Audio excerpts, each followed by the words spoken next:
সুপ্রিয় দর্শক, আপনাদের সবাইকে সিলেটের সময় মিডিয়া গ্রুপের প্রতিষ্ঠান দৈনিক সিলেটের সময় ও দৈনিক সিলেটের হালচালের পক্ষ থেকে আন্তরিক শুভেচ্ছা ও অভিনন্দন জানাচ্ছি। আমি ফৌজিয়া এনাম জুথি। সিলেট বিভাগের সকল জেলার সব ধরনের সংবাদ আপনাদের কাছে পৌঁছে দিতে আমাদের নিয়মিত আয়োজন টাইমস অফ সিলেটের পক্ষ থেকে আপনাদের স্বাগত জানাচ্ছি। আজ 13 অক্টোবর, 28 আশ্বিন, 25 সফর, রোজ মঙ্গলবার। এবার চলে যাচ্ছি বিস্তারিত সংবাদে। বিমানবন্দর ও যাত্রীদের নিরাপত্তা নিশ্চিত করার ব্যাপারে কোনো ধরনের আপোষ নয় বলে জানিয়েছেন বেসামরিক বিমান পরিবহন ও পর্যটন প্রতিমন্ত্রী মোহাম্মদ মাহবুব আলী। তিনি বলেন, যে কোনো ধরনের দুর্ঘটনা প্রতিরোধ ও মোকাবেলার জন্য বিমানবন্দরে কর্মরত সবাইকে সদা প্রস্তুত থাকতে হবে। নিরাপত্তায় বিঘ্ন সৃষ্টি করার চেষ্টাকারীদের কোনো প্রকার ছাড় দেওয়া হবে না। আজ মঙ্গলবার সিলেট ওসমানী আন্তর্জাতিক বিমানবন্দরের ফুল স্কেল এয়ারপোর্ট ইমার্জেন্সি এক্সারসাইজ 2020 ও আন্তর্জাতিক লাউঞ্জের সম্প্রসারিত অংশের উদ্বোধন উপলক্ষে আয়োজিত অনুষ্ঠানে প্রধান অতিথির বক্তব্যে মাহবুব আলী একথা বলেন। অনুষ্ঠানে অন্যদের মধ্যে বক্তব্য রাখেন বাংলাদেশ বেসামরিক বিমান চলাচল কর্তৃপক্ষের chairman air vice marshal Mohammad Mofidur Rahman, সদস্য পরিচালনা ও পরিকল্পনা এয়ার কমোডোর মোহাম্মদ খালিদ হোসেন, সিলেট রেঞ্জের ডিআইজি মফিজ উদ্দিন আহমদ ও সিলেট মহানগর আওয়ামী লীগের সভাপতি মাশরুক উদ্দিন আহমেদ প্রমুখ। এদিকে পরিকল্পনা মন্ত্রী মান্নান করোনায় আক্রান্ত। পরিকল্পনা মন্ত্রী M A Mannan novel corona ভাইরাসে আক্রান্ত হয়েছেন। আজ মঙ্গলবার তার রিপোর্টে করোনা পজিটিভ আসে বলে মন্ত্রণালয় সূত্র নিশ্চিত করেছে। জানা গেছে, মন্ত্রী এম এ মান্নান শারীরিকভাবে সুস্থ আছেন, তবে বয়স বিবেচনায় চিকিৎসকের পরামর্শে আজ বেলা 12:30টায় তাকে রাজধানীর সম্মিলিত সামরিক হাসপাতাল সিএমএইচে ভর্তি করা হয়েছে। রায়হান হত্যা মামলা পিবিআইতে, এসআই আকবর লাপাত্তা। সিলেটের রায়হান হত্যা মামলা police bureau of investigation PBI এর কাছে হস্তান্তর করা হয়েছে। আজ মঙ্গলবার বিকেলে এ তথ্য নিশ্চিত করেছেন সিলেট মেট্রোপলিটন পুলিশের অতিরিক্ত উপ পুলিশ কমিশনার মিডিয়া জ্যোতির্ময় সরকার পিপিএম। তিনি জানান, সকালে পুলিশ সদর দপ্তর থেকে রায়হান আহমেদের মারা যাওয়া ঘটনায় হওয়া মামলা পিবিআইতে স্থানান্তর নির্দেশনা দেওয়া হয়েছে। এদিকে রায়হান হত্যা মামলা দায়ের পর বন্দরবাজার পুলিশ ফাঁড়ির ইনচার্জ আকবর হোসেন ভূঁইয়া সহ 4 পুলিশকে বরখাস্ত করেছে পুলিশ। এরপর থেকেই আকবর হোসেন লাপাত্তা রয়েছেন। তার ব্যবহৃত মুঠোফোনও বন্ধ রয়েছে। সিলেট মেট্রোপলিটন পুলিশের একাধিক সূত্রে বিষয়টি নিশ্চিত করা হয়েছে। এর আগে গতকাল সোমবার রায়হানের মৃত্যুর ঘটনায় সিলেট মহানগর পুলিশের অতিরিক্ত উপকমিশনার শাহরিয়ার আল মামুনকে প্রধান করে তদন্ত কমিটি গঠন করা হয়। এদিকে তদন্তে নেমে পুলিশ হেফাজতে রায়হান উদ্দিনের মৃত্যু ও নির্যাতনের প্রাথমিক সত্যতাও পেয়েছে তদন্ত কমিটি। তদন্ত কমিটি জানতে পেরেছে, রোববার ভোর 3টার দিকে সিএনজি চালিত অটোরিকশায় করে রায়হান উদ্দিনকে আনা হয় বন্দরবাজার ফাঁড়িতে। সেখানে ফাঁড়ি ইনচার্জ এসআই আকবর হোসেন ভূঁইয়ার নেতৃত্বেই তার উপর নির্যাতন চালানো হয়। নির্যাতনে গুরুতর অসুস্থ হয়ে পড়লে সকাল 6:30টার দিকে রায়হানকে ওসমানী হাসপাতালে নিয়ে যাওয়া হয়। সেখানে সকাল 7টার দিকে তিনি মারা যান। নিখোঁজের একদিন পর বিশ্বনাথে বিল থেকে শিশুর লাশ উদ্ধার। গতকাল সোমবার সকাল থেকে রবিউল ইসলাম 12 নামের এক শিশুটির খোঁজ পাওয়া যাচ্ছিল না। আজ মঙ্গলবার সকালে সিলেটের বিশ্বনাথ উপজেলার বৈরাগীবাজার গ্রামের একটি বিল থেকে তার লাশ উদ্ধার করা হয়। রবিউল ইসলাম উপজেলার বৈরাগীবাজারের আকবর আলীর ছেলে। সে স্থানীয় গুয়াহরি দাখিল মাদ্রাসার 3য় শ্রেণীর ছাত্র। ঘটনার সত্যতা নিশ্চিত করে বিশ্বনাথ থানার ভারপ্রাপ্ত কর্মকর্তা ওসি মোহাম্মদ শামীম মুসা। এদিকে শিশুটির মৃত্যু ঘটনায় মামলা প্রক্রিয়াধীন বলে জানান পুলিশের কর্মকর্তা। এবারে করোনা সংবাদ। সিলেটে সুস্থ আরও 36, আক্রান্ত শনাক্ত 24। গত 24 ঘন্টায় সিলেট বিভাগে করোনা ভাইরাসে আক্রান্ত হয়ে বাড়িতে ও হাসপাতালে আইসোলেশনে ছিলেন এমন আরও 36 জন রোগী সুস্থ হয়ে উঠেছেন। একই সময়ে বিভাগে আরও 24 জন নতুন করে করোনা ভাইরাসে আক্রান্ত রোগী শনাক্ত হয়েছেন। আর বিভাগে এ 24 ঘন্টায় কোভিড-19 রোগে আক্রান্ত হয়ে কোনো রোগীর মৃত্যু হয়নি। আজ সকালে স্বাস্থ্য অধিদপ্তরের সিলেট বিভাগীয় পরিচালক স্বাস্থ্য ডাক্তার সুলতানা রাজিয়া স্বাক্ষরিত কোভিড-19 কোয়ারেন্টাইন ও আইসোলেশনের দৈনিক প্রতিবেদন থেকে এ তথ্য জানানো হয়। সিলেট বিভাগে নতুন শনাক্ত 24 জন রোগীর মধ্যে সিলেট জেলায় 17 জন ও মৌলভীবাজারে 2 জন রোগী শনাক্ত করা হয়েছে। এই দিন বিভাগের অন্য 2 জেলা হবিগঞ্জ ও সুনামগঞ্জে 1 জন করে নতুন রোগী শনাক্ত হয়েছেন। এদিকে সিলেটের এমএজি ওসমানী মেডিকেল কলেজ হাসপাতালে চিকিৎসাধীন আরও 3 জনের শরীরে করোনার উপস্থিতি শনাক্ত হয়েছে। একই সময়ে সুস্থ হওয়া 36 জনের মধ্যে সর্বাধিক সিলেটে সুস্থ হয়েছেন 31 জন। এছাড়া সুনামগঞ্জে 3 জন রোগী সুস্থ হয়েছেন। এই দিন মৌলভীবাজারে কোনো রোগী সুস্থ না হলেও হবিগঞ্জে 2 জন করোনা থেকে সুস্থ হয়ে উঠেছেন।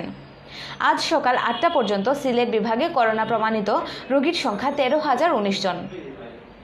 এর মধ্যে সিলেট জেলায় অর্ধেকেরও বেশি 7,146 জন। এছাড়া সুনামগঞ্জে 2,369 জন, হবিগঞ্জে 1,770 জন ও মৌলভীবাজারে 1,734 জনের করোনা শনাক্ত হয়েছে। সিলেটের 4 জেলায় বর্তমানে 49 জন করোনা আক্রান্ত রোগী হাসপাতালে চিকিৎসা নিচ্ছেন। এখন পর্যন্ত সুস্থ হয়েছেন বিভাগের 11,375 জন করোনা আক্রান্ত রোগী এবং মৃত্যুবরণ করেছেন 224 জন। দিরাইয়ের মাছ কেনা নিয়ে কথা কাটাকাটি, সংঘর্ষে নিহত 1। সুনামগঞ্জের দিরাইয়ের দুই পক্ষের সংঘর্ষে নূর আলম 50 নামে একজন নিহত হয়েছেন এবং এতে উভয় পক্ষে আহত হয়েছেন আরও অর্ধশত ব্যক্তি। আজ সকাল আনুমানিক 9:30টার দিকে উপজেলার ভাটিপাড়া ইউনিয়নের মধুরাপুর গ্রামে এ সংঘর্ষের ঘটনা ঘটে। নিহত নূর আলম উপজেলার ভাটিপাড়া কামালপুর গ্রামের আব্দুল লতিফের পুত্র। পুলিশ ও স্থানীয় সূত্রে জানা যায়, ভাটিপাড়া ইউনিয়নের মধুরাপুর গ্রামে আধিপত্য বিস্তারকে কেন্দ্র করে দিলহক মিয়া ও আব্দুল মুকিতের লোকজনের মধ্যে দীর্ঘদিন ধরে বিরোধ, হামলা ও মামলা চলে আসছে। এরই জের ধরে আজ সকালে মধুরাপুর গ্রামের শাহজালাল বাজারে মুকিত চৌধুরীর পক্ষের নূর মোহাম্মদ মাছ ক্রয় করতে গেলে দিলহক মিয়া লোকজনের মধ্যে কথা কাটাকাটির এক পর্যায়ে দুপক্ষের লোকজন দেশীয় অস্ত্রশস্ত্র নিয়ে সংঘর্ষে জড়িয়ে পরে 2 ঘণ্টাব্যাপী সংঘর্ষে দিলহক গ্রুপের দেশীয় অস্ত্র আঘাতে নুরুজ্জামান গ্রুপের নূর আলম ঘটনাস্থলে নিহত হন। সংঘর্ষে দুই পক্ষের আহত হয় আরও 50 জন। খবর পেয়ে দিরাই থানার পুলিশ ঘটনাস্থলে গিয়ে পরিস্থিতি নিয়ন্ত্রণে আনে। দিরাই থানার ভারপ্রাপ্ত কর্মকর্তা ওসি মোহাম্মদ আশরাফুল ইসলাম জানান, লাশ উদ্ধার করে ময়নাতদন্তের জন্য সুনামগঞ্জ সদর হাসপাতালে পাঠানো হচ্ছে। ঘটনার সঙ্গে জড়িতদের আটক করতে অভিযানে নেমেছে পুলিশ। থানায় কেউ এখন পর্যন্ত অভিযোগ দায়ের করেননি। পরবর্তী সংবাদ, বিশ্বনাথে 22 পূজা 11 জন চাল বরাদ্দ। সিলেটের বিশ্বনাথ উপজেলায় 26 পূজা মপে শারদীয় দুর্গাপূজা অনুষ্ঠিত হবে। এর মধ্যে 22টি মণ্ডপে সার্বজনীন ও 4টি মণ্ডপে ব্যক্তিগত উদ্যোগে পূজা অনুষ্ঠিত হবে। এদিকে 22টি সার্বজনীন মণ্ডপে 500 কেজি করে চাল বরাদ্দ দেওয়া হয়েছে। আজ সকাল 12টায় উপজেলা সদরের হাজী মফিজ আলী বালিকা উচ্চ বিদ্যালয়ে হল রুমে আসন্ন দুর্গাপূজা উদযাপন প্রস্তুতি সভায় এ চাল বরাদ্দ দেওয়া হয়। উপজেলা নির্বাহী অফিসার বর্ণালী পালের সভাপতিত্বে সভায় প্রধান অতিথির বক্তব্য রাখেন উপজেলা চেয়ারম্যান SM নুনু মিয়া। এ সময় তিনি বলেন, এবার দুর্গোৎসব নয়, এবার করোনা স্বাস্থ্যবিধি মেনে সীমিত পরিসরে পালিত হবে শুধুমাত্র দুর্গাপূজা। এজন্য সকলকে তিনি করোনা স্বাস্থ্যবিধি মেনে চলার আহ্বান জানিয়েছেন। পুলিশ নির্যাতনে রায়হান হত্যা, পরিবারের পাশে আওয়ামী লীগ ও বিএনপি। পুলিশি নির্যাতনে নিহত রায়হান উদ্দিনের বাসায় গেলেন আওয়ামী লীগ ও বিএনপির নেতৃবৃন্দ। আজ বিকেলে সিলেট জেলা আওয়ামী লীগের সাধারণ সম্পাদক অ্যাডভোকেট নাসির উদ্দিন খানের নেতৃত্বে জেলা আওয়ামী লীগের একটি প্রতিনিধি দল ও সিলেট মহানগর বিএনপির সিনিয়র সহসভাপতি আব্দুল কাইম জালালী পঙ্কির নেতৃত্বে বিএনপির একটি দল নগরের আখালিয়া এলাকার নেহারিপাড়াস্থ রায়হানের বাসায় যান। এ সময় প্রতিনিধি দল রায়হানের পরিবারকে সান্ত্বনা এবং দোষীদের সর্বোচ্চ শাস্তি প্রদানের ক্ষেত্রে সার্বিক সহযোগিতার আশ্বাস প্রদান করেন। পরবর্তী সংবাদ, সিএমজি গায়ানার সভাপতি হলেন ডক্টর মোমেন। গায়ানা বিষয়ক মিনিস্ট্রিয়াল গ্রুপের সভাপতি হিসেবে সর্বসম্মতিতে নির্বাচিত হয়েছেন বাংলাদেশের পররাষ্ট্রমন্ত্রী ডাক্তার AK আব্দুল মোমেন। আজ পররাষ্ট্র মন্ত্রণালয়ের এক সংবাদ বিজ্ঞপ্তিতে এমন তথ্য জানানো হয়েছে। আন্তর্জাতিক আঞ্চলিক বিরোধগুলো শান্তিপূর্ণভাবে সংলাপের মাধ্যমে নিষ্পত্তিতে বঙ্গবন্ধুর নীতি অনুসরণের কথা পুনর্ব্যক্ত করেন তিনি। ভেনেজুয়েলা গায়ানার অঞ্চল বিরোধ নিষ্পত্তিতে কাজ করে আসছে গায়ানা বিষয়ক সিএমজিতে এই প্রথমবারের মতো সভাপতিত্ব দায়িত্ব পেল বাংলাদেশ। নগরীতে ছাত্রলীগের আনন্দ মিছিল। ধর্ষণের সর্বোচ্চ শাস্তি মৃত্যুদণ্ডের বিধান করে মন্ত্রিসভায় সংশোধিত নারী ও শিশু নির্যাতন দমন আইন 2000 এর খসড়া চূড়ান্ত অনুমোদন দেয়ায় মাননীয় প্রধানমন্ত্রী জননেত্রী দেশরত্ন শেখ হাসিনাকে ধন্যবাদ ও উক্ত সিদ্ধান্তকে স্বাগত জানিয়ে সিলেট মহানগর ছাত্রলীগের উদ্যোগে এক আনন্দ মিছিল বের করা হয়েছে। আজ দুপুরে কেন্দ্রীয় শহীদ মিনার থেকে শুরু করে নগরীর প্রধান সড়ক প্রদক্ষিণ করে আম্বরখানায় গিয়ে শেষ হয়। এতে উপস্থিত ছিলেন সিলেট মহানগর যুবলীগের সাবেক যুগ্ম আহ্বায়ক, মহানগর আওয়ামী লীগ নেতা সাইফুর রহমান খুকন, সিলেট মহানগর শ্রমিক লীগের সহসভাপতি তাজউদ্দিন খান আলম, সিলেট মহানগর শ্রমিক লীগের সহসভাপতি মুশাররফ হোসেন জাকির সহ নেতৃবৃন্দ। বিশ্ব মান দিবস কাল। পণ্য এবং সেবার মানের বিষয়ে সচেতনতা তৈরিতে প্রতি বছর বিশ্বব্যাপী এ দিবসটি পালিত হয়ে থাকে। 1946 সালে 14 অক্টোবর লন্ডনে বিশ্বের 25টি দেশের প্রতিনিধিরা বিশ্বব্যাপী পণ্য সেবার মান বজায় রাখার জন্য একটি আন্তর্জাতিকভাবে স্বীকৃত মান নির্ধারক সংস্থার বিষয়ে ঐকমত্য পোষণ করেন। এর পরের বছর থেকে তাদের কার্যক্রম শুরু হয়। দিবসটি উপলক্ষে বিভিন্ন কর্মসূচি হাতে নিয়েছে। প্রিয় দর্শক, এবার আমাদের অতিথিদের নিয়ে নিয়মিত আয়োজন। আজকের অতিথি সিলেট মহানগর বিএনপির যুগ্ম সাধারণ সম্পাদক হুমায়ুন আহমেদ মাসুক। এই পর্বটি উপস্থাপন করবেন সহকর্মী নুরুল ইসলাম।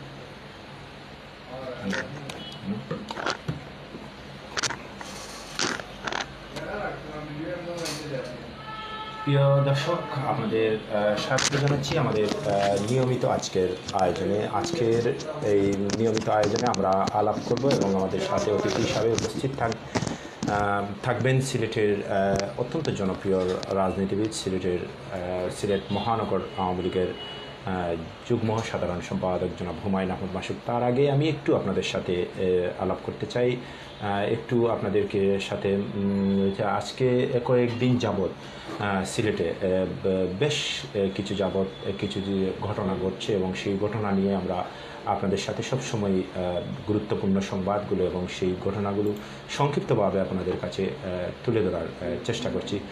প্রিয় দর্শক, আপনাদের এই সব কিছু বিষয়ে আমরা একটু আপনাদের দেখিয়ে রাখতে চাই।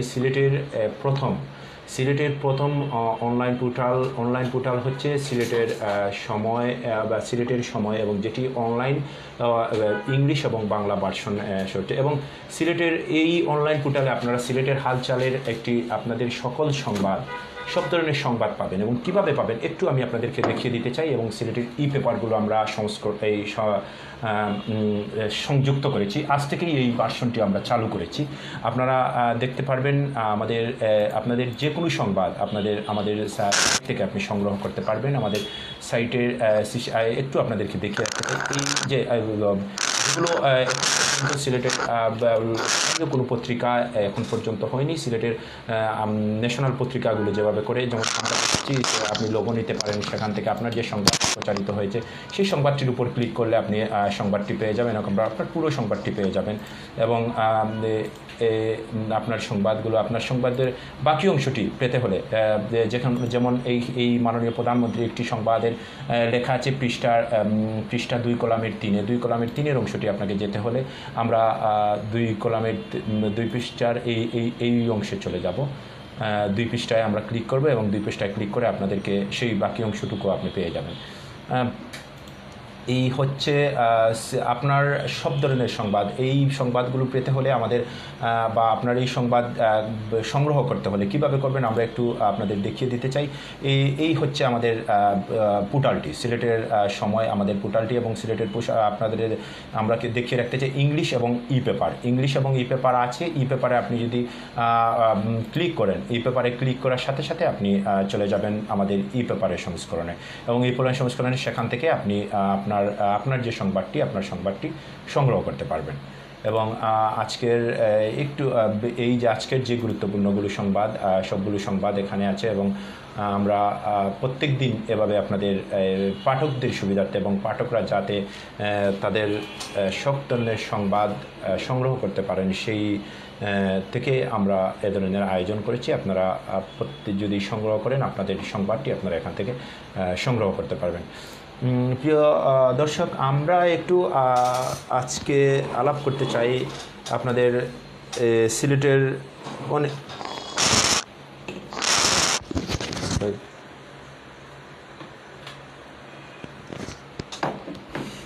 অনেকগুলো আমি আপনাদের আছে সিলেটের স্থানীয় অনেকগুলো পত্রিকা অনেক ধরনের সংবাদ ছাপা হয়েছে এবং এই সংবাদগুলো নিয়ে আলাপের পূর্বে আমরা একটু আপনাদেরকে সিলেটের অনেকগুলো অনলাইনে আজকে সমগ্র দিন জুড়ে সিলেটে রায়হান হত্যাকাণ্ড নিয়ে মানববন্ধন, প্রতিবাদ সভা, আলোচনা সভা এবং মামলাটি ইতিমধ্যে পিআইবিতে হস্তান্তর করা হয়েছে আপনারা জানেন এবং পিআইবিতে পিআইবি মামলাটি তদন্ত করবে এবং সিলেটের স্থানীয় নেতৃবৃন্দ এবং যে গুরুত্বপূর্ণ সংবাদগুলো উপস্থাপন করেছেন সিলেটের স্থানীয় নেতৃবৃন্দ, সিলেটের অনেকেই সেখানে সিলেট জেলা আওয়ামী লীগের সম্মানিত সাধারণ সম্পাদক নাসিরুদ্দিন খান থেকে শুরু করে এর আগে গত রাত্রে সিলেট সিটি কর্পোরেশনের মেয়র থেকে শুরু করে প্রত্যেকে এবং আজকে মহানগর বিএনপির একটি প্রতিনিধি দল, জেলা আওয়ামী লীগের একটি প্রতিনিধি দল রায়হানের বাসায় গিয়েছেন এবং তাদের প্রতি সমবেদনা জ্ঞাপন করেছেন।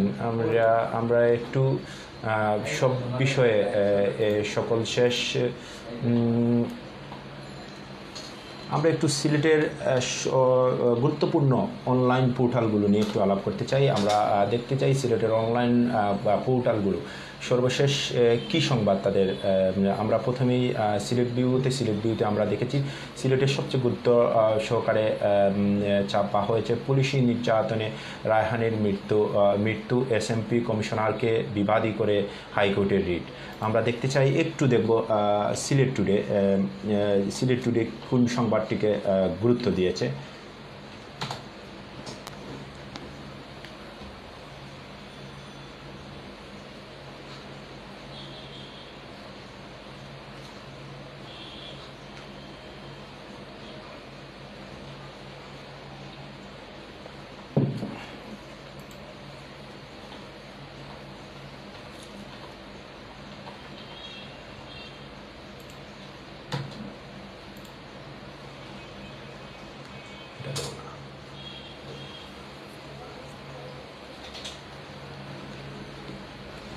সিলেট টুডে তাদের সবচেয়ে গুরুত্বপূর্ণ সংবাদ হচ্ছে রায়হান হত্যায় পালিয়ে গেছেন এসআই আকবর।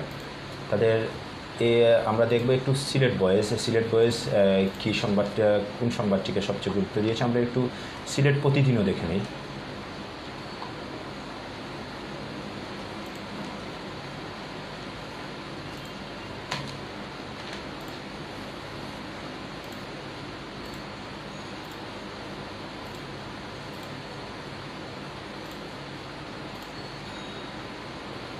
সিলেট প্রতিদিন একটি সংবাদ আছে যেটি হচ্ছে নগরীর মধুশহীদ এলাকায় অগ্নিকাণ্ড। এটি তারা সবচেয়ে গুরুত্ব সহকারে ছাপা হয়েছে। তাদের এখানে আছে বর্তমানে রায়হান হত্যাকাণ্ডে পিআইবিতে এসআই আকবর লাপাত্তা, সিলেট বয়েজের সংবাদ শিরোনাম।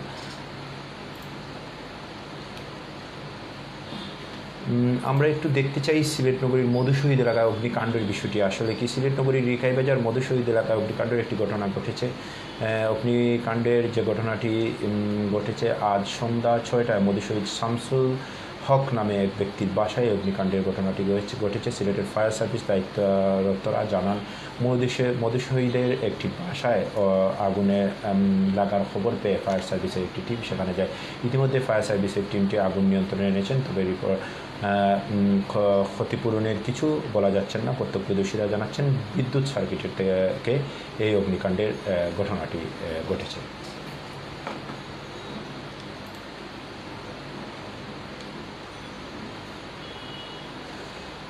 প্রিয় দর্শক, আমরা একটু আপনাদের সাথে একটি জিনিস শেয়ার করতে চাই। এই যাবৎকালে আমরা সিলেটের অনেক ফেসবুক এবং সামাজিক যোগাযোগ মাধ্যমে আমরা প্রায় সময়ই দেখি বিভিন্ন ধরনের ছবি বা বিভিন্ন ধরনের স্টেটাস দিয়ে অনেকেই সেটাকে প্রমাণ করতে চান আসলে দর্শন এবং ধরনের কোনো কিছু। এবং দর্শনের বিষয়টি একেবারেই সরকার ইতিমধ্যেই কিন্তু সবার দাবিও মেনে নিয়েছেন। আজ থেকে রাষ্ট্রপতি মহোদয় দর্শনের সাজা মৃত্যুদণ্ড এই কার্যাদেশে সইও করেছেন। আমরা একটু আপনাদের সাথে দর্শক শেয়ার করতে চাই যে দর্শন আসলে কি। দর্শন হচ্ছে আমরা কারোর সাথে জোরপূর্বক যৌনতা রেখেই দর্শন বলে। যদি কারোর সম্মতিক্রমে তার সাথে যৌনতা করা হয় সেটিকে দর্শন বলে না। আমরা প্রতিনিয়ত দেখছি সামাজিক যোগাযোগ মাধ্যমে কিছু ধরনের অপ্রীতিকর ছবি কিছু আপলোড দিয়ে অনেকেই চেষ্টা করছেন যে এই বিষয়টিকে দর্শনের আওতায় বা দর্শনের কোনো কিছু যখন কারো ইচ্ছা মাফিক কারোর সাথে যৌনতা করা হয় তার ইচ্ছার উপর নির্ভর করে পরবর্তীতে সেটিকে দর্শনের রূপ দেওয়া হয়। আসলে সেটি কতটুকু গ্রহণযোগ্য বা কতটুকু সামাজিকভাবে আমরা মেনে নিতে পারি সেটা আমাদের সবার কাছে একটি প্রশ্নের ব্যাপার। আমরা প্রত্যেকেই সব সময় আপনাদের সাথে সব সময় সঠিক সংবাদ যেটি অত্যন্ত গুরুত্বের সাথে তুলে ধরার চেষ্টা করছি এবং সঠিক যে সংবাদগুলো আছে সেই সংবাদগুলো আপনাদের সাথে উপস্থাপন করছি। ইতিমধ্যেই আমাদের মাননীয় অতিথি আমাদের মাঝে উপস্থিত হয়েছেন। আমরা আজকের অতিথিকে নিয়ে অতিথি পর্ব আলোচনা করব এবং অতিথির কাছ থেকে আপনাদের গুরুত্বপূর্ণ পরামর্শ এবং গুরুত্বপূর্ণ তথ্য উপস্থাপন করার চেষ্টা করব। প্রিয় দর্শক, অনেক এই যাবৎকালে এই সময়ের ভিতরে আপনাদের সাথে অনেক কিছু বক্তব্য রেখেছি। আমরা দেখিয়েছি আমাদের পোর্টালের বিভিন্ন কার্যক্রম, আমরা দেখিয়েছি সিলেটের গুরুত্বপূর্ণ অনলাইন পোর্টালগুলো কী ধরনের সংবাদ ছাপা হয়েছে এবং কী ধরনের সংবাদকে গুরুত্ব দিয়েছে। এখন আমরা চলে যাব সরাসরি দর্শক পর্বে। ইতিমধ্যে আমরা গুরুত্বপূর্ণ সংবাদও আমাদের সহকর্মী ফৌজিয়া নাম জ্যোতি আপনাদেরকে সিলেটের গুরুত্বপূর্ণ সংবাদ আপনাদের কাছে তুলে ধরেছেন। আমরা দর্শক পর্বে চলে যাচ্ছি। আজকের অতিথি আমাদের মাঝে উপস্থিত আছেন সিলেটের অত্যন্ত তরুণ মেধাবী রাজনীতিবিদ, সিলেট নগর বিএনপির সম্মানিত যুগ্ম সাধারণ সম্পাদক, যিনি সিলেট মহানগর বিএনপির সাবেক সাংগঠনিক সম্পাদকের দায়িত্ব পালন করেছেন, সাবেক ছাত্রনেতা জনাব হুমায়ুন আহমদ মাসুক। জনাব হুমায়ুন আহমদ মাসুক, আপনাকে স্বাগত জানাচ্ছি আমাদের স্টুডিওতে। প্রথমেই আপনার কাছ থেকে আমরা জানতে চাইব, আপনি দীর্ঘ সময় করোনাকালীন অতিক্রম করছে এবং এই করোনাকালীন সময় আমরাও বেশ সময় আপনার সাথে পার করেছি, বেশ সময় আপনার সাক্ষাৎকারও নিয়েছি, আপনার অবস্থা কেমন আছে জানান দেওয়ার চেষ্টা করেছি সবাই। এখন আপনার কাছে একটু জানতে চাইব, আপনার সময় কেমন কাটছে এই করোনাকালীন সংকটটি, আপনি কীরকম কাটাচ্ছেন, আপনার পরিবার কীরকম কাটাচ্ছে? প্রথমেই এই প্রশ্ন দিয়ে আপনার কাছ থেকে শুরু করতে চাই। আলহামদুলিল্লাহ, প্রথমেই আমরা যারা এখনও সুস্থ অবস্থায় চলাচল করছি, বেঁচে রয়েছি, সবার পক্ষ থেকে মহান আল্লাহ তাআলার দরবারে শুকরিয়া আদায় করছি, আলহামদুলিল্লাহ। পাশাপাশি আজকে আপনাকে এবং আমাদের সিলেটের সময় পরিবারকে সবার প্রতি শুভেচ্ছা জানাচ্ছি এবং সিলেটবাসীর প্রতি সালাম এবং আদাব জানাচ্ছি। করোনাকালীন টোটাল বিশ্বেই, অর্থাৎ সমগ্র বিশ্বেই একটি দুর্যোগ চলে এসেছে।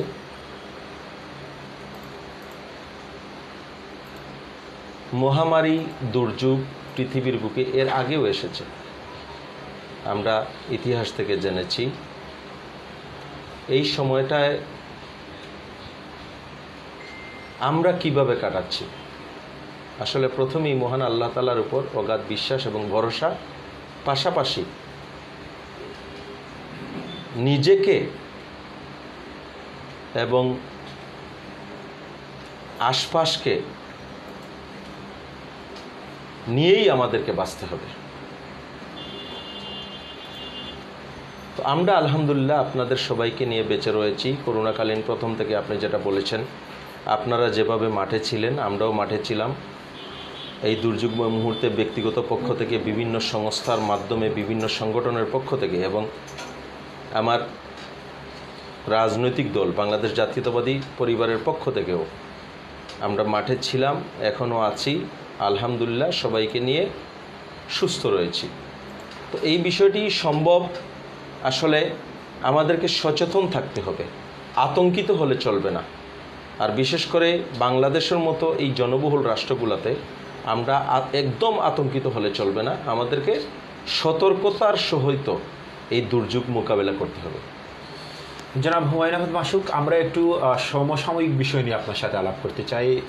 বেশ কিছু কারণে এই যাবৎকালে বেশ কিছুদিন যাবৎ সিলেট অত্যন্ত আলোচনায় সমগ্র বাংলাদেশের মধ্যে।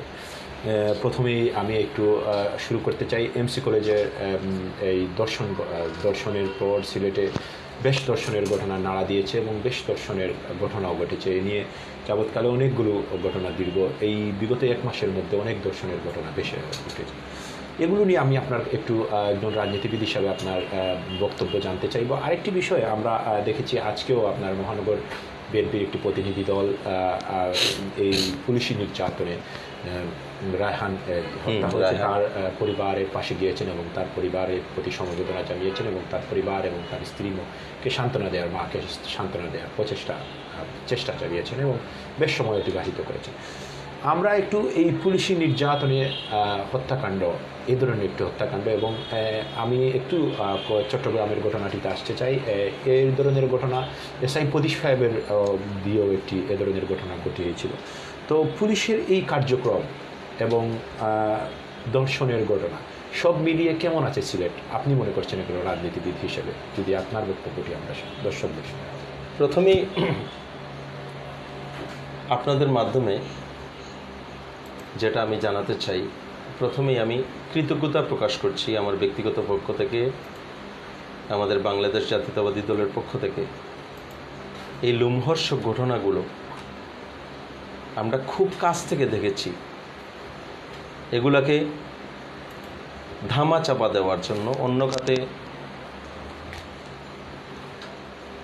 প্রবাহিত করার জন্য অনেক চেষ্টা হয়েছে, কিন্তু আপনাদের মিডিয়ায় যারা কাজ করেন ওনাদের সচেতনতার জন্য এই অন্যায়গুলোকে, এই জুলুমগুলোকে ওরা ধামাচাপা দিতে পারে নাই। এর জন্য আপনাদের প্রতি কৃতজ্ঞতা জানাচ্ছি। এবার আসুন পবিত্র ভূমি সিলেটে, পুণ্যভূমি সিলেটে এই যে দর্শন, আসলে একজন সিলেটি হিসেবে খুব লজ্জা হয় এখন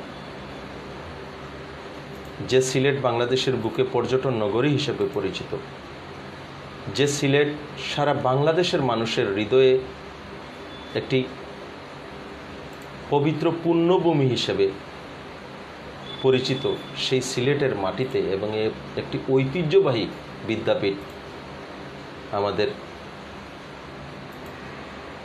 এমসি কলেজ, সেই বিদ্যাপীঠের আঙ্গিনায় এরকম একটি লোমহর্ষক লজ্জাজনক ঘটনা আসলে আমাদের সিলেটবাসীকে লজ্জিত করেছে। পাশাপাশি আমাদের মা বোন নিয়ে আমরা এখন অনেক আতঙ্কিত। আপনারা যারা বিভিন্ন সংগঠনের সাথে জড়িত, আমাদের মা বোন মহিলা নেতৃত্ব রয়েছেন, ভিন্ন ভিন্ন সময় আপনারা মিডিয়া জগৎ থেকে ওনাদের সাক্ষাৎকার নিয়েছেন। আমি ব্যক্তিগতভাবেও আমার পরিবার থেকে শুরু করে আত্মীয় পরিজন সবার সাথে আলাপ করলে একটি বিষয় ফুটে ওঠে, ভয়ার্ত রূপ। মা বোনদের এখন ভয়ার্ত রূপ। তো এই বিষয়গুলা নিয়ে কথা বললেই হৃদয়ের গহীন থেকে অনেক দুঃখগাথা চলে আসে, অনেক কষ্ট হয়।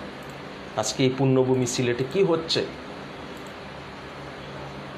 এরই পাশাপাশি যে হত্যাযজ্ঞ, তো এসব নিয়ে কথা বলতে গেলে আপনাকে অবশ্যই গুড়াতে যেতে হবে। আমাদের প্রচলিত একটি প্রবাদ রয়েছে যে আপনি যদি গাছের গুড়ায় পানি না ঢালেন তাহলে উপরে পানি ঢেলে লাভ নেই। এই সব কিছু নির্ভর করছে একটি গণতান্ত্রিক সরকার এবং রাষ্ট্র ব্যবস্থার উপর। সামাজিক সচেতনতা আমাদের যেরকম প্রয়োজন, তেমনি একটি রাষ্ট্র সুন্দরভাবে চলতে গেলে রাষ্ট্রের মানুষকে নিরাপত্তার চাদরে রাখতে হলে অবশ্যই গণতান্ত্রিক সরকার ছাড়া কোনো অবস্থায় সম্ভব না, অর্থাৎ ভোটে নির্বাচিত সরকার হতে হবে। আজকে দেখেন, দর্শন শুধু সিলেটে নয়, গোটা বাংলাদেশে আপনারা মিডিয়ার মাধ্যমে আমরা জানছি। আজকে দর্শন 4 বছরের বাচ্চারাও এই লোমহর্ষক জঘন্য বিষয় থেকে ওরা রেহাই পাচ্ছে না।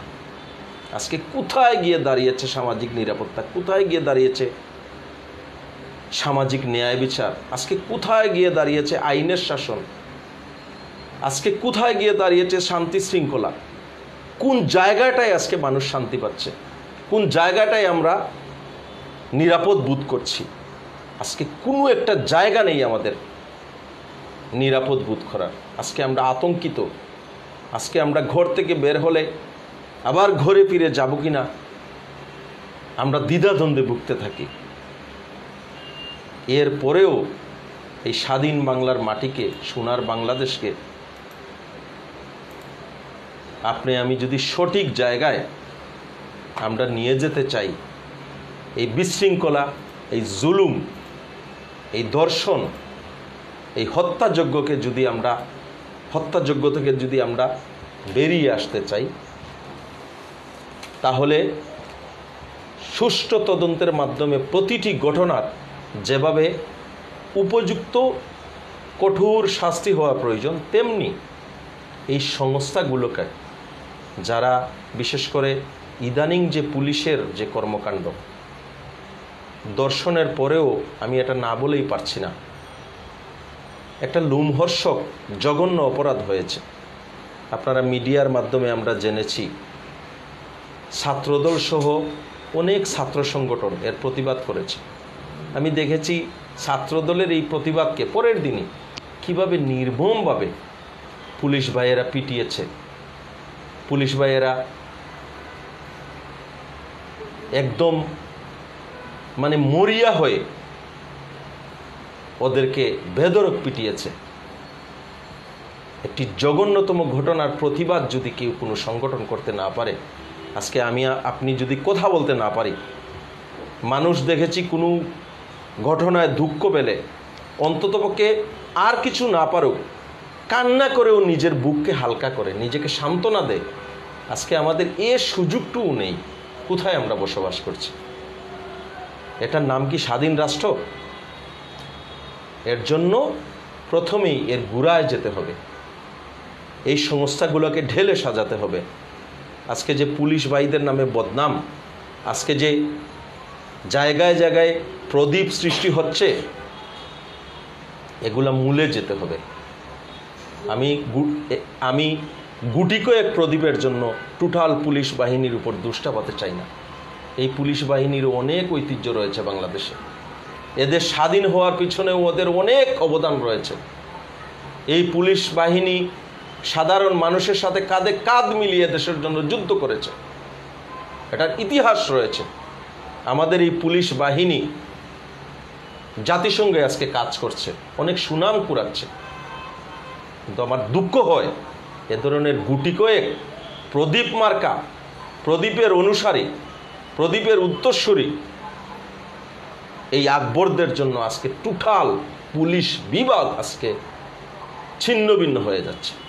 এই সাজানো একটি বিভাগকে যদি রক্ষা করতে হয়, পুলিশ প্রশাসনকে যদি রক্ষা করতে হয়, প্রথমেই এদেরকে দলীয় দৃষ্টিকোণের বাহিরে রাখতে হবে। এদেরকে এভাবে দেখতে হবে, এটি আমার জনগণের ট্যাক্সের পয়সায় পরিচালিত একটি বাহিনী। এদেরকে রাজনীতির বাইরে রাখতে হবে, এদেরকে দলীয়করণের বাইরে রাখতে হবে। আজকে দেখেন, আপনাদের মিডিয়ার বদৌলতে দেখেছি, এই যে রায়হানকে যে হত্যা করেছে, বন্দর ফাঁড়ির যে এসআই আকবর, এ সাহস পেল কোত্থেকে? এইগুলোই হচ্ছে আজকে দলীয় নিয়োগের কারণে। এই দলীয় নিয়োগ বন্ধ করতে হবে। ওদের অজস্র সাহস। আপনি আজকে ঘটনা আপনাদের মিডিয়ার বদৌলতে প্রকাশ হওয়ায় আজকে আপনি এক আকবরকে সামনে দেখছেন। আজকে আপনারা ভালো করে খুঁজুন, এই এক আকবরের পিছনে আরো হাজারো আকবর রয়েছে। আজকে এক রায়হান চলে গেছে, এই রায়হানকে আমরা কখনো আর ফিরে পাবো না। রায়হানকে যারা হত্যা করেছে, আকবর সহ যারা হত্যা করেছে, তাদের দৃষ্টান্তমূলক শাস্তি আমরা চাই।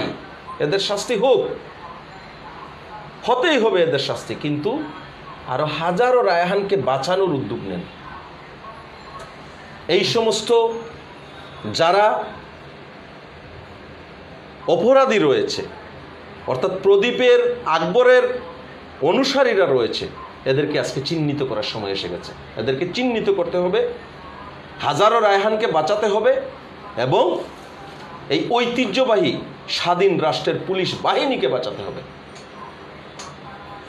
জনাব হুমায়ুন আহমেদ মাসুক, আমরা একটু অন্য বিষয়ে আসতে চাই এখন। রায়হান এবং এই ক্ষেত্রে সামাজিক সুরক্ষার কথা আপনিও বলছেন, অনেকেই বলছেন। আমরা যে সামাজিক সুরক্ষা যেটিকে বলছি, আমাদের বোনদের, মাদের বা যেটির কথা আপনিও বলেছেন, এই সুরক্ষার ক্ষেত্রে শুধু রায়হানের ঘটনার পর আমাদেরও সুরক্ষার প্রয়োজন আছে কি না, সামাজিক সুরক্ষার কতটুকু আমরা নিরাপদ আছি বলে আপনি মনে করছেন, এই বিষয়টি একটু যোগ করবেন। এবং আমি একটু আপনার কাছ থেকে জানতে চাই যে সিলেট নগর বিএনপির বর্তমান ও আপনাদের যে সাংগঠনিক কার্যক্রম অব্যাহত রেখেছেন, বিভিন্ন কর্মসূচিও আপনারা দেখেছি আপনারা পালন করছেন, এবং কর্মসূচির মধ্যে দিয়ে যদি সংক্ষিপ্তভাবে একটু আপনাদের সাংগঠনিক কার্যক্রম সম্পর্কে এবং আমাদের নিরাপত্তা, আমাদের পরিবারের নিরাপত্তা বা আমাদের বোনদের নিরাপত্তা, আমরা কতটুকু নিরাপদ আছি বলে আপনি মনে করছেন, বা কতটুকু নিরাপত্তা প্রয়োজন, বা এই অবস্থা থেকে বের হতে হলে আমাদের করণীয় কী, বা আমাদের একজন সচেতন নাগরিক হিসাবে বা একজন সচেতন রাজনীতিবিদ হিসাবে আমাদের করণীয়টা কী বলে আপনি মনে করছেন? অত্যন্ত গুরুত্বপূর্ণ প্রশ্ন। প্রথমেই আমি চলে আসি, আপনি যে প্রশ্নটি করেছেন, আজকে আমাদের অবস্থান কোথায়, অর্থাৎ আপনি এটাই বোঝাতে চাচ্ছেন আপনি, আমরা যারা এদেশে সাধারণ জনগণ রয়েছি, আমরা যারা এদেশে জন্মগ্রহণ করেছি, আজকে আমাদের অবস্থানটা কোথায়। এ বিষয়ে সত্যি প্রথমেই আমি অকপটে বলতে চাই, আজকে আমাদের এই মুহূর্তে আমাদের কোনো নিরাপত্তা নেই। আমি একটু আগেই বলেছি, আজকে যে আমরা বাসা থেকে বের হই, আবার আপনি আমি আমাদের পরিবারের কাছে ফিরে যাব কি না, আমরা অনেক সন্দিহান, অনেক আতঙ্কের মধ্যে থাকি। স্বাধীন রাষ্ট্রে তো এরকম হওয়ার কথা ছিল না। রাষ্ট্রের কাজই তো হচ্ছে তার নাগরিককে নিরাপত্তা দেওয়া। আজকে এই পরিবেশ আর নাই, আমরা প্রতিটা ক্ষেত্রে অনিরাপদ, আমাদের মা বোনরা অনিরাপদ। আপনার দ্বিতীয় আরেকটি বিষয় হচ্ছে, আমাকে প্রশ্ন করেছেন এখন আমাদের করণীয় কি। সত্যি এখন আমাদের করণীয় হচ্ছে, আমি যে প্রথমেই বলেছিলাম আমাদেরকে গুড়ায় যেতে হবে। আমাদের দেশের যে কয়টি রাজনৈতিক দল রয়েছে তার মধ্যে আপনি আমি জানি বৃহৎ দল হচ্ছে বাংলাদেশ জাতীয়তাবাদী দল এবং বাংলাদেশ আওয়ামী লীগ। পাশাপাশি এদেশের জনমানুষের জন্য কাজ করা অন্যান্য রাজনৈতিক সংগঠনও রয়েছে। আজকে আমি একটি অনুরোধ করব, রাজনীতি যদি দেশ এবং দশের জন্য হয়ে থাকে, রাজনীতি যদি মাটি মানুষের জন্য হয়ে থাকে, তাহলে এই অপরাধ নির্মূলে আমাদের সবাইকে একযোগে কাজ করতে হবে। আপনাকে মনে রাখতে হবে যে আগুন যখন লাগে, পাশের বাড়িতে যদি আগুন লাগে তাহলে আপনার বাসাও নিরাপদ নয়। তাই এ বিষয়ে আমাদের হাতে আর সময় নেই। আমাদের এখন সাদাকে সাদা বলতে হবে, কালোকে কালো বলতে হবে। এই দেশের মাটি এবং মানুষের জন্য যদি আমাদের রাজনীতি হয়ে থাকে, তাহলে আমাদেরকে ঐক্যবদ্ধভাবে কাজ করতে হবে। প্রথমেই এদেশে একটি অবাধ, সুষ্ঠু এবং নিরপেক্ষ জাতীয় নির্বাচনের প্রয়োজনীয়তা রয়েছে। এই নির্বাচনের মাধ্যমে যে সরকারই আসবে, সেই সরকারের কাজ হবে রাষ্ট্রীয় প্রতিটি প্রতিষ্ঠানকে রাজনীতির ঊর্ধ্বে রাখা, প্রভাব মুক্ত রাখা, রাজনৈতিক প্রভাব মুক্ত রাখা, বিচার বিভাগের স্বাধীনতা নিশ্চিত করা, সামাজিক ন্যায় বিচার প্রতিষ্ঠা করা। আজকে দেখেন, কথা বলতে গেলেই একটির সাথে আরেকটি ওতপ্রোতভাবে জড়িত চলে আসে। কি পর্যায়ে আমরা চলে গেছি। আজকে আপনি দুর্নীতির অবস্থা দেখেন, মানে মানুষের না বিশ্বাস চলে এসেছে। মানুষ এত যে নিচে নামতে পারে আজকে এই মুহূর্তে, যে আমরা পদে পদে প্রমাণ পাচ্ছি। আজকে আমরা বিশ্ব দরবারে মুখ দেখাতে আমাদের ঘৃণা হয়। আমাদের বিদেশে অনেক বন্ধু বান্ধব রয়েছেন, আত্মীয় স্বজন রয়েছেন, ওরা যখন কথা বলে আমাদের সাথে, ওরাও বলে যে আজকে বাংলাদেশি হিসাবে নিজেকে ওইখানে খুব ছোট মনে হয়, কারণ বিদেশি মিডিয়াতেও আমাদের দেশের এই যে এমন কোনো সেক্টর নাই যে দুর্নীতি হচ্ছে না, এবং দুর্নীতির পরিমাণটা দেখেন। আজকে আপনি দেখেন বালিশ কাণ্ড থেকে শুরু করে এই দুর্যোগময় মুহূর্তে করোনা টেস্ট, মানুষের স্বাস্থ্যসেবা, মানুষের চিকিৎসা, এসব নিয়ে কীরকম দুর্নীতি, কীরকম হুলস্থুল কাণ্ড কারখানা হয়েছে। এগুলো থেকে আমাদের বেরিয়ে আসতে হবে। আর এগুলো থেকে বেরিয়ে এসে এদেশের মানুষের নিরাপত্তা, আপনার আমার নিরাপত্তা, এদেশের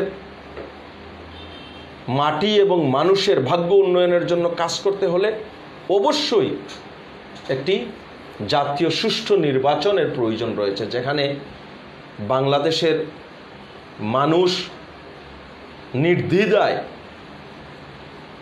এবং নিঃসংকোচে তাদের ভোটাধিকার প্রয়োগ করতে পারবে। তখনই আমার বিশ্বাস বাংলাদেশে শান্তি চলে আসবে। আমার বিশ্বাস যে সরকারই আসুক, এদেশের মানুষকে সাথে নিয়ে সব ধরনের অপরাধ কর্মকাণ্ড বন্ধের কার্যকর ব্যবস্থা নিতে পারবে। প্রিয় দর্শক, আমরা অনুষ্ঠানের শেষ পর্যায়ে জনাব হুমায়ুন আহমেদ মাসুক, আমরা আপনার কাছ থেকে দর্শকদের উদ্দেশ্যে বক্তব্য নিয়েই অনুষ্ঠানটি শেষ করব। দর্শকদের উদ্দেশ্যে আপনার স্বাস্থ্যবিধি নিয়ে এবং সচেতনতা নিয়ে আপনার বক্তব্যের মধ্য দিয়েই আমরা অনুষ্ঠানটি শেষ করব। স্বাস্থ্যবিধির বিষয়টি আমি তো প্রথমেই বললাম যে এই দুর্যোগময় মুহূর্তে আমাদেরকে আতঙ্কিত হলে চলবে না। বিশেষ করে আপনারা জানেন আমাদের বাংলাদেশে, এই জনবহুল রাষ্ট্রে, আমাদেরকে সরকারের উপর ভরসা করে বসে থাকলেও হবে না। আমাদেরকে চলতে হবে, আমাদেরকে খেতে হবে, আমাদের পরিবার পরিজনকে বাঁচাতে হবে, আমাদের আশপাশের সবাইকে বাঁচাতে হবে। অতএব আমাদের সবাইকে সচেতন হতে হবে। আজকে এ বিষয়ে আমি আরও দু একটি কথা যোগ না করলে আমার নিজের কাছে লাগছে অনেক কিছু অসম্পূর্ণ থেকে যায়। যেমন বহির্বিশ্বে এখনই আমি দেখেছি অনেক রাষ্ট্রের, ওরা এই করোনার যে এই দুর্যোগকালীন সময়ের যে ক্ষতিটা, এটা দীর্ঘমেয়াদীও হতে পারে, এই অনুযায়ী ওরা পরিকল্পনা নিয়েছে যে ভবিষ্যতে এদেশের মানুষকে বা ব্যবসায়ীদেরকে, ব্যবসা বাণিজ্যকে কিভাবে টিকিয়ে রাখা যায়, কিভাবে অর্থনীতিকে সচল রাখা যায়। কিন্তু আমাদের দেশে দুর্যোগকালীন যখন প্রথম থেকে শুরু হয়, অর্থাৎ মার্চের শেষ ভাগ থেকে, তখনই আমি দেখেছিলাম প্রধানমন্ত্রী একটি ভাষণ দিয়েছিলেন সার্বিক বিষয়ে, এবং ব্যবসায়ীদেরও কিভাবে যে বাঁচিয়ে রাখা যায়, দেশের অর্থনীতি কিভাবে চালু করা যায়। কিন্তু আজ পর্যন্ত আমি এটা বাস্তবায়ন হতে দেখিনি। ওনার একটি বক্তব্য ছিল ব্যবসায়ীদের প্রণোদনা, কিন্তু আজকে আমি নিজেও একজন ব্যবসায়ী, একটা কঠিন পরিস্থিতির মধ্যে আমরা রয়েছি, এটা ভাষায় প্রকাশ করা যায় না। আজকে আপনি দেখেন আজকে আমাদের দ্রব্যমূল্যের দাম কোথায়। আজকে যে মুহূর্তে আপনাদের এখানে কথা বলছি, আমিও তো একজন সাধারণ মানুষ, আমাকেও বাজার সদাই করতে হয়, খেতে হয়। আজকেও আমি বাজারে গিয়েছিলাম, আগুন জোড়া দাম সব কিছুতে। আজকে নিত্য প্রয়োজনীয় জিনিসের, বিশেষ করে আলু, পেঁয়াজ, এগুলার দাম নিশ্চয়ই আপনারা খবর রাখেন, আপনাদেরকেও খেতে হয়। অস্বাভাবিক দাম বেড়ে গেছে, যেমন এগুলা দেখার কেউ নেই। এই অবস্থার মধ্যে আমরা আছি। তো এ থেকেও আমাদেরকে সচেতন হতে হবে, আমাদেরকে বাঁচতে হবে, এবং আমাদের ধর্মীয় মতেও যারা আমরা ইসলাম ধর্মের রয়েছি, আপনারা সবাই জানেন শরীয়তের বিধান হচ্ছে কোনো দুর্যোগ মহামারীতে সতর্ক থাকা। সতর্ক থাকাও শরীয়তের বিধান। অতএব আমাদেরকে সবাইকে সচেতন হতে হবে, সতর্ক থাকতে হবে, মাস্ক পরিধান করতে হবে বাইরে বের হলে। স্বাস্থ্যবিধির যে যে নির্দেশনা রয়েছে, বিশ্ব স্বাস্থ্য সংস্থা থেকে যে যে নির্দেশনা রয়েছে, এগুলাকে আমরা দৈনন্দিন জীবনের সাথে এই মুহূর্তে মিলিয়ে নিতে হবে। এগুলাকে পরিপূর্ণভাবে স্বাস্থ্যবিধি মেনে চলতে হবে। পাশাপাশি এই নাবিশ্বাসের সময়েও আমি সবাইকে বলবো, ধৈর্যের সহিত নিজের পরিজন, আত্মীয় স্বজন, নিজের পাড়া প্রতিবেশী, নিজের এলাকা, নিজের দেশের প্রতি খেয়াল রাখুন এবং মহান আল্লাহ তাআলার উপরে ভরসা রেখে সবাই সচেতন হয়ে চলাফেরা করুন। প্রিয় দর্শক, আপনাদের প্রত্যেককে ধন্যবাদ জানাচ্ছি। ধন্যবাদ, আপনাদের দীর্ঘ সময় আমাদের সাথে ছিলেন এবং আমাদের সঙ্গে থাকার জন্য এবং আমাদের সব কিছু সংবাদ আপনাদের প্রত্যেক দিনই আমরা বলে আসছি। সিলেটের অত্যন্ত গুরুত্বপূর্ণ সংবাদ তুলে ধরবো এবং প্রত্যেক দিনই আমরা একজন মহামান্য অতিথির সাথে আপনাদের সাথে আলাপ করিয়ে দেবো এবং অতিথি মহোদয় তার গুরুত্বপূর্ণ অবস্থান। জনাব হুমায়ুন আহমদ মাসুদ, আপনাকে ধন্যবাদ জানাচ্ছি আমাদের স্টুডিওতে আসার জন্য এবং আপনার অত্যন্ত গুরুত্বপূর্ণ সময়ের মধ্য দিয়ে আমাদেরকে সময় দেওয়ার জন্য। আপনাদেরকেও ধন্যবাদ। বিশেষ করে ব্যক্তিগতভাবে সিলেটের প্রতিভাবান সাংবাদিক, মেধাবী সাংবাদিক নুরুলকে ধন্যবাদ জানাচ্ছি। পাশাপাশি আমাদের সিলেটের সময় পরিবারের সবার প্রতি ধন্যবাদ জানাচ্ছি। আজকে আমাকে এখানে এনে দু চারটি কথা বলার সুযোগ করে দেওয়ার জন্য কৃতজ্ঞতা প্রকাশ করছি এবং সিলেটবাসীর উদ্দেশ্যে মহান রব্বুল আলমিনের দরবারে কায়মনোবাক্যে প্রার্থনা করছি, মহান আল্লাহ যেন সবাইকে সুস্থ রাখুন। সিলেটের মান মর্যাদা যেন মহান আল্লাহ রব্বুল আলমিন শাহজালাল শাহপরান 360 আউলিয়ার পুণ্যভূমি সিলেটকে যেন, সিলেটের মান মর্যাদাকেও যেন সমুন্নত রাখেন। আমরা যেন এই দর্শনের সংস্কৃতি এবং এই কোভিড-19 যে মহামারী চলছে, এ থেকে মহান আল্লাহ রাব্বুল আলামিন আমাদের সবাইকে হেফাজত করেন। সবার প্রতি রইল নিরন্তর দোয়া ও শুভকামনা। প্রিয় দর্শক, আপনাদের প্রত্যেককে শুভেচ্ছা জানাচ্ছি এবং ধন্যবাদ জানাচ্ছি আমাদের সঙ্গে থাকার জন্য এবং কৃতজ্ঞতা প্রকাশ করছি দীর্ঘ সময় আমাদের সাথে থাকার জন্য। সরকারের স্বাস্থ্যবিধি মেনে চলুন, নিজে নিরাপদ থাকুন, আপনার পরিবারকে নিরাপদ রাখুন, আপনার দেশকে নিরাপদ রাখুন। সবাই ভালো থাকবেন, সুস্থ থাকবেন। আজ এই পর্যন্ত, দেখা হবে আগামীকাল ঠিক একই সময় এই সিলেট সময় পেয়েছে এবং সিলেটের হালচাল পড়ুন। আপনাদের সকল সংবাদ, আপনাদের প্রেরিত সংবাদ সংগ্রহ করুন। আপনারা সবাই ভালো থাকবেন, সুস্থ থাকবেন। আল্লাহ হাফিজ, শুভরাত্রি, আসসালামু আলাইকুম।